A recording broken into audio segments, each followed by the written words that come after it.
I think to do well and be a good leader, you have to be better with people. Hire people who are unlike Mm-hmm. you, hire people who have different skills and different perspectives. Another challenging point for me in my career was my wife Mm-hmm. had a brain tumor, and I had a job that was a 60 hour a week job at a minimum. Can't work at this level and take care of my wife, be her caregiver, and help raise my son. The 5-year survival rate for that type of cancer was 8%. The story of your life isn't finished being written until your life is over. You're the author, others are just characters. Hello, welcome to Beyond the Legacy.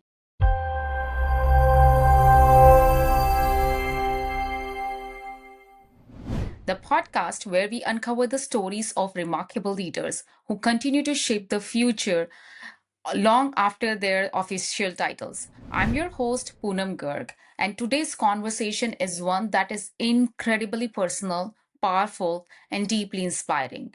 Our guest today is Jeff Madar, a veteran technology executive, cancer warrior, and philanthropic force.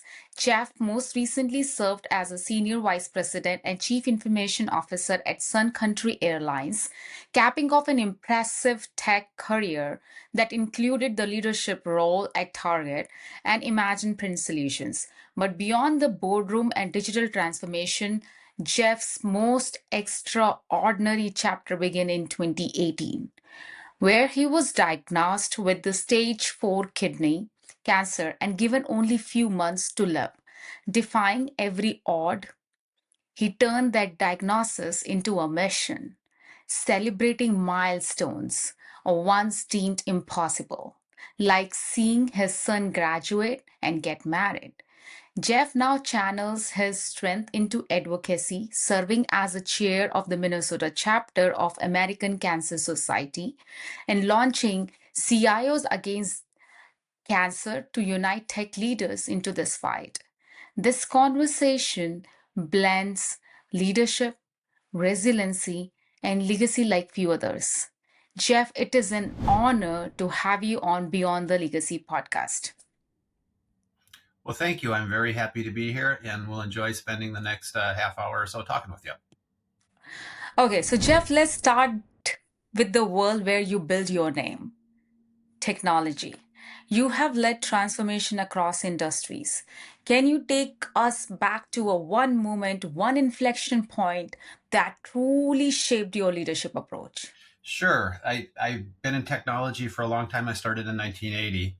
And when I first started, I focused on the technology, but I think to do well and be a good leader, you have to be better with people. And I was at Target as a director. I was working for a VP. His name was Ken Kaiser. And Ken gave me some advice, and he said, when you hire people, you tend to hire people who think the same way you do. And he said, you interview them, they answer the questions like you would, so obviously they must be smart. And what he really did was he encouraged me to go out Mm-hmm. and hire people who answered the questions differently than I did. And he said, hire people who are unlike you, Mm-hmm. hire people who have different skills and different perspectives. And so I started doing that, and I ended up with much stronger teams, people who filled in my blind spots and things like that. And once I started doing that, my team started to really excel and perform really, really well, and people wanted to work for me. And so I think it's just great advice to Mm-hmm. hire people who aren't like you. That's really, really great advice. And I do have a follow-up question on that. So then what core values or philosophy guided you through those high pressure modernization effort at the time of that target? Were there times that tested you or reshaped the kind of leader you thought you were? So I led Target through really outsourcing things to India, and got to do that. Got to learn Mm-hmm. a lot by doing that. I was involved when Target and Marshall Fields and Mervyn's all consolidated their IT teams and was put in a position where I was going to do lead application support for all those groups. So I really had to build good processes, make sure we were measuring things really well.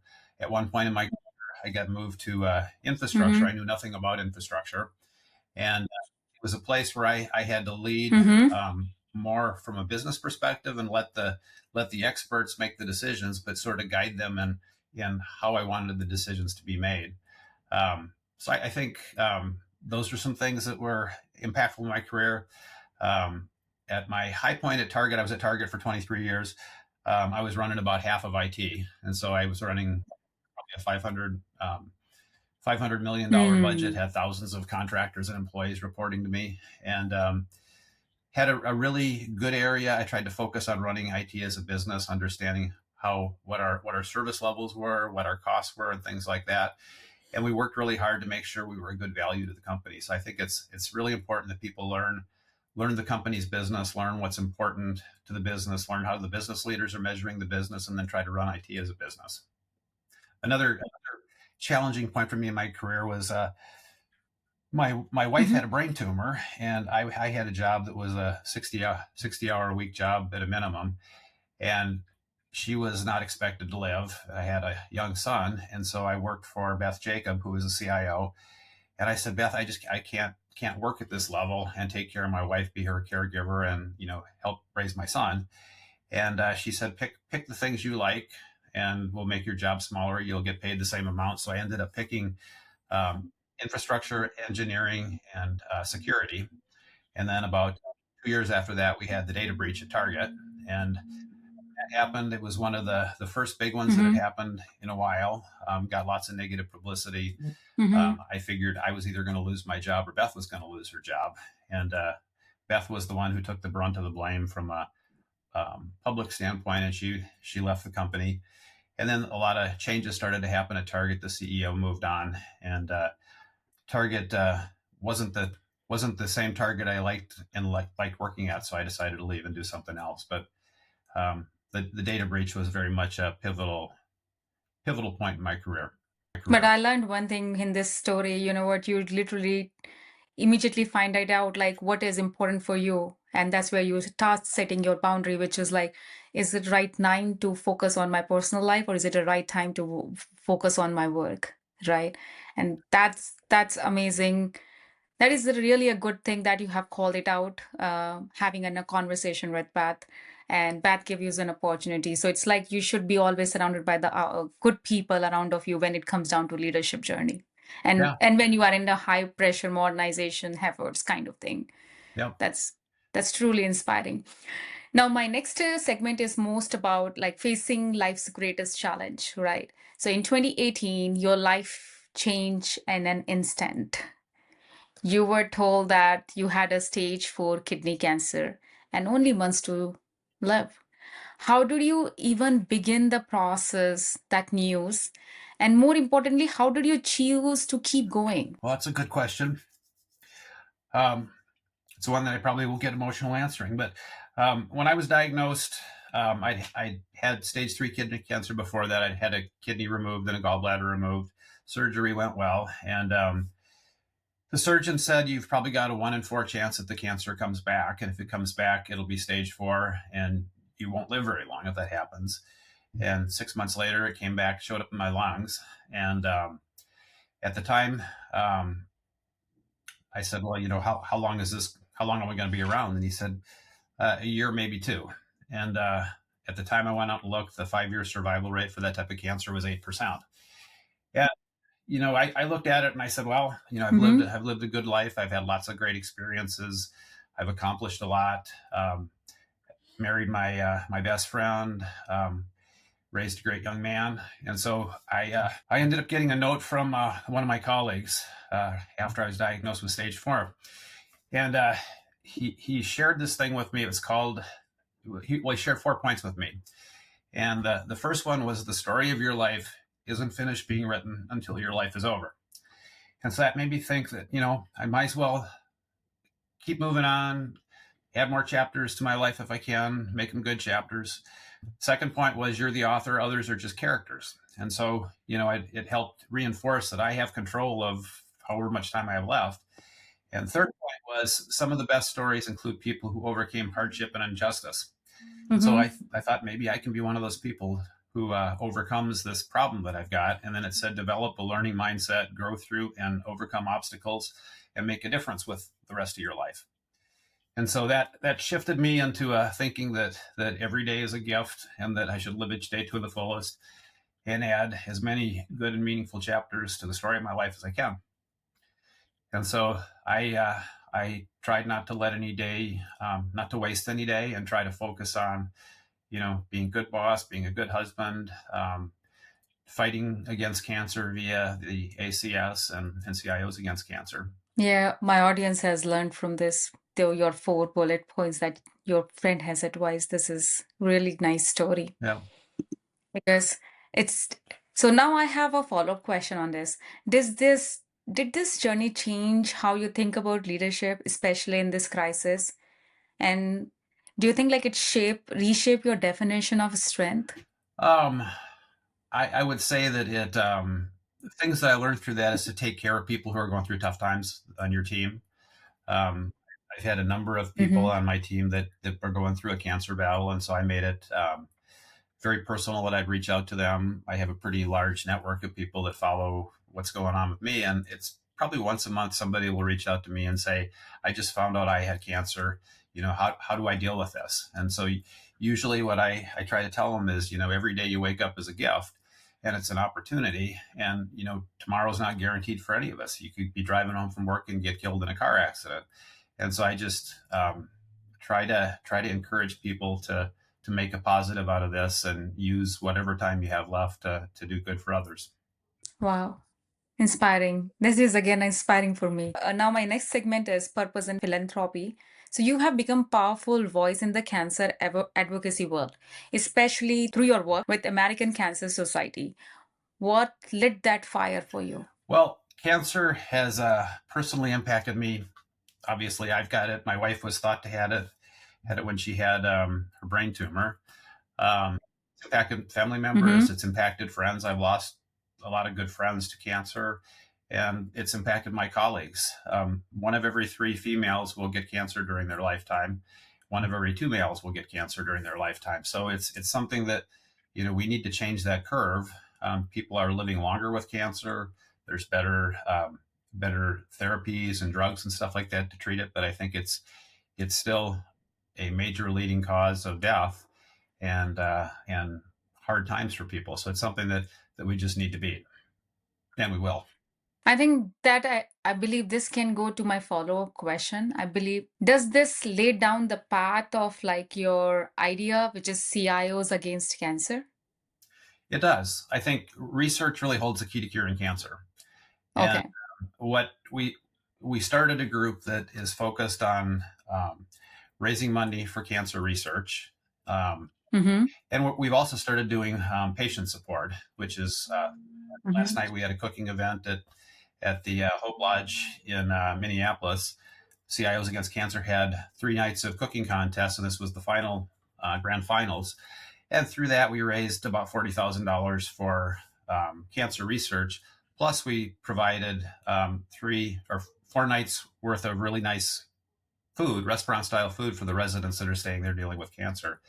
And so CIOs Against Cancer got started in 2020. The first year we raised about $20,000. We had one event. It was called Clays for a Cause. It was a sporting clays event. And this year we're going to go over $1 million.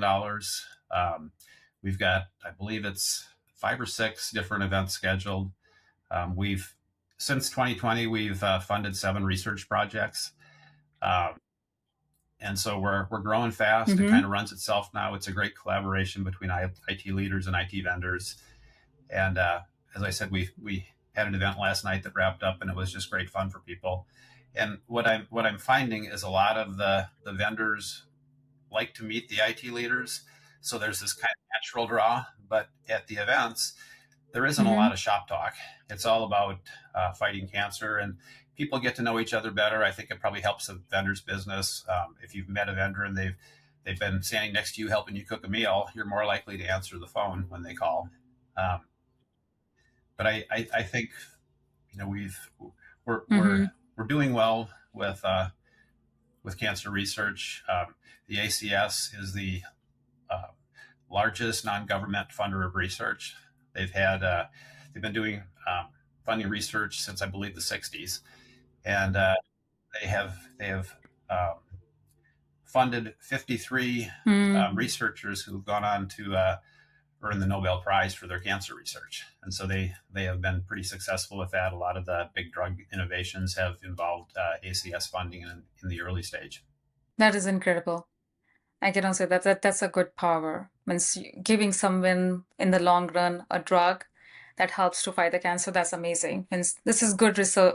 I say like yes, I'm seeing that you means because that's where I have a follow-up question. Like what results have you seen from those investments? It looks like it nearly down to that level. We, my wife and I are also part of a group with the ACS that funds ACS research projects, and one of the ones that we funded is a big data project, and Mm-hmm. when you have brain cancer, there's places in your brain that you can't biopsy.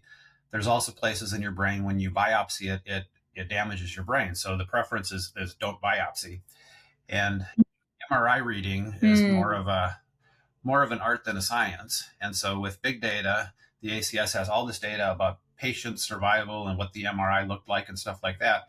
So the researchers trying to make MRI reading more of a science so that you can identify what type of cancer the tumor is or whether it's actually cancer or not more reliably without having to biopsy. And so that would have a profound impact on a Mm-hmm. lot of the people who have brain cancer.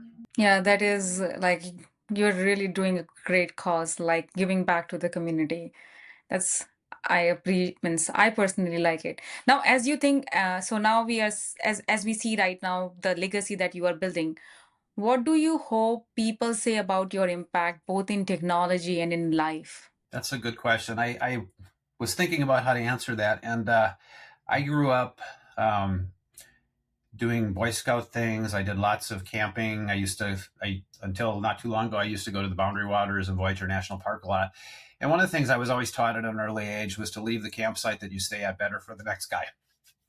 And what that meant when we were Mm. camping is it meant we would pick up all the trash in the campsite. We'd clean up the fire pit. We'd make sure there was a little stack of firewood for the next camper so they could, get things started quickly. So I've tried to apply that principle to my life.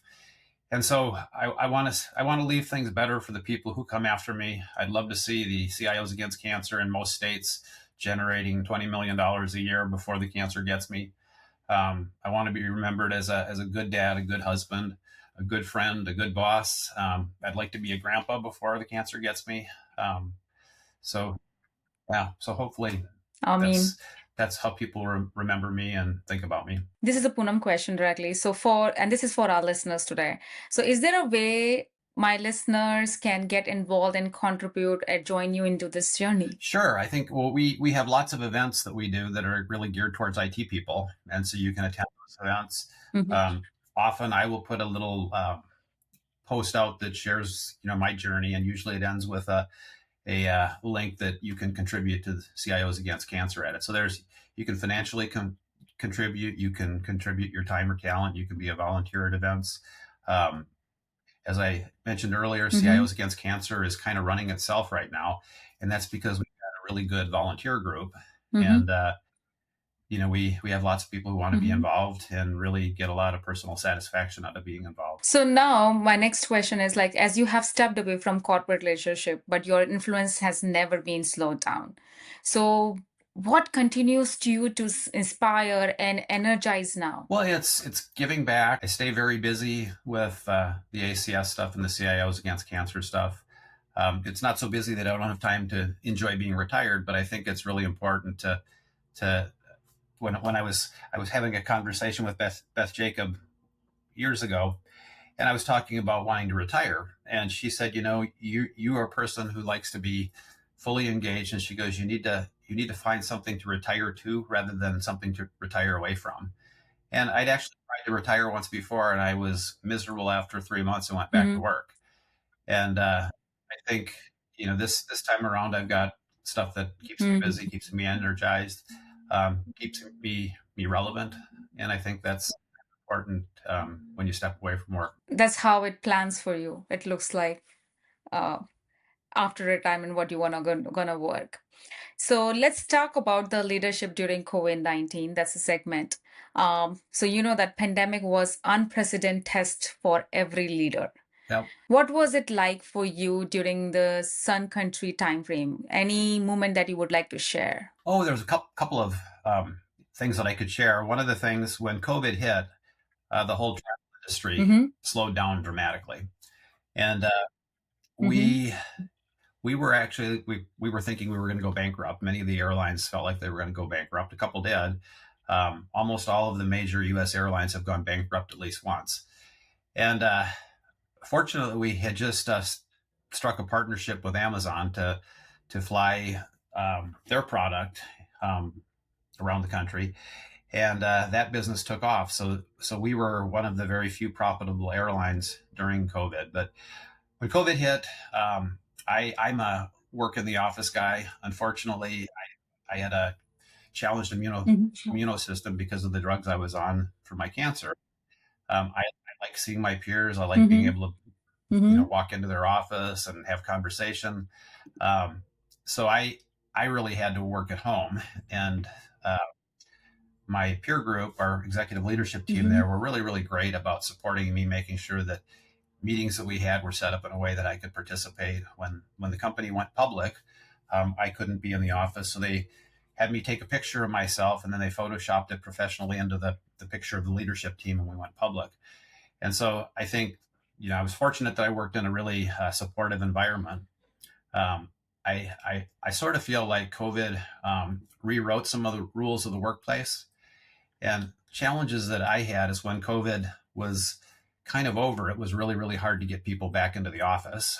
And I think working at home is it's Mm-hmm. nice to do sometimes, but I think people are less productive there. And so, things that I had to do was make sure we created systems for collaboration, created structures so that people were at home. We were having regular team meetings. I think communicating a lot in virtual meetings is important, and really trying to create a routine that holds people accountable to to still participate. And I think things like managing productivity is really hard because if they're in the office, you can see whether they're working very hard or not. And so you have to change the way you measure people, and you've got to measure more on output and results. And often, people aren't real good at that. Now, let now proceed to the next segment, which is advice to others like us as a young leader. So, what advice would you give to young professionals or rising leaders, especially those navigating adversity or uncertainties? Yeah. Well, I think hire people, build a team around you that's diverse in thought. Make sure that you have lots of different perspectives being represented. The neighbor's mowing the lawn right now. I Mm-hmm. think I've always tried to not make statements, but more ask questions, seek to understand rather than being judgmental. I've always tried to Mm-hmm. encourage an environment in my leadership teams where it's okay to disagree, and and I learned a long time ago. Usually, I'm not the smartest person in the room, and so I think I want to make it okay for the experts to give me their unvarnished opinions. I think it would be if a person is on your team and they know you're making a mistake, for them to just go along with it because they don't feel comfortable, pointing out that you're going to have a problem. I think they're not being a very good employee, and you're not being a very good boss if you're not encouraging that. I think on the topic of kind of resilience, I think it's important to always have a positive attitude and look for the silver lining in tough situations. This is a Poonam question, and it's in a follow up. So, if you could go back in a time and give one message to your younger self, starting out as a first time CIO, what would that message be? I would probably go back even further than that. My message to myself would be nicer to people and be less arrogant, and ask questions rather than making statements. Because I think when you do that, you get your team on board with you, and get them to be loyal, and you have a shared sense of purpose and stuff like that. Um, I was I was the guy early in my career who always thought I was the smartest guy in the room, and I may have been sometimes, but I certainly wasn't all the time. So, now we are in the closing round, which is a rapid fire. So, let's close with a couple quick questions and reflections. So, one word that sums up your journey. Well, you shared that you were going to ask me this, and I wasn't sure how to answer it, so I asked my wife what she would say, and she said the one word she Warrior, would use for me is courageous. courageous. Okay. In one sentence, what do you hope to be remembered for? I've kind of touched on this before, and it's going to probably take two or three sentences, but I want to be remembered as a good dad, a good husband, a good friend, and a good boss. And I want to be Mhm. remembered for starting CIOs with the mission of our mission in CIOs is support the cancer fighters, admire their survivors, honor the taken, and never give up hope. And then I want to I want to be remembered for leaving the campsite better for the next person. So, Jeff, thank you. Thank you for your wisdom, your vulnerabilities, and your unshakable sense of purpose. From transforming tech system to transforming lives, your journey is a reminder of what real leadership looks like in and far beyond the boardroom. Your story will stay with our listeners long after today, and I know it will inspire many to lead with greater courage, compassion, and legacy. Until next time, this is the Beyond the Legacy. So thank you.